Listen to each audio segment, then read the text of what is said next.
This is why strike workers everywhere need your solidarity. This is why they criminalize homelessness. This is why they've criminalized drugs. This is why, after the 19th Amendment was passed into law, they created black codes that criminalized black people for things like loitering, for literally just existing. Because the 19th Amendment abolished slavery with one key exception, as punishment for a crime. When you have a country wherein in the majority of states, most of its felons do not have any voting rights, and while they are in prison, they're actively forced into hard labor, you have a government with an incentive to criminalize things that they don't want anyone who they don't want voting doing. So if you don't have enough money, they don't want you voting. They're criminalizing homelessness. If you're a woman, they don't want you voting. So they're criminalizing a healthcare procedure that only women and people with uteruses can receive. If you're a queer person now, they don't want you voting. So they're criminalizing the LGBTQ plus community. All these things that were created to exploit and harm black and brown communities can now affect poor white communities too. At the forefront of a free and fair society needs to be the advocacy for prisoners and their rights. Because in this country, it's not about crime.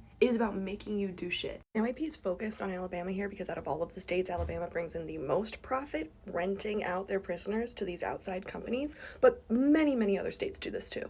All the people doing the labor, these people who are in jail, get next to nothing and have their release actively and continually pushed back. That's another thing highlighted in this article. According to AP investigators, a decade ago in Alabama, nearly half the prisoners coming up for parole were released with no clear racial disparity. But that changed several years ago when the board began disregarding its own guidelines and denying early release to those who scored high enough to qualify. In 2022, Alabamans voted to get this off of their constitution, so that slavery was illegal with the exception of punishment for a crime. That is off the Alabama constitution. But despite that, in 2023, there were 3,583 parole hearings that resulted in 3,286 denials, including one involving a man who had been dead for 10 days. The Attorney General continually arguing that slavery and involuntary servitude do not exist in the state's prison system.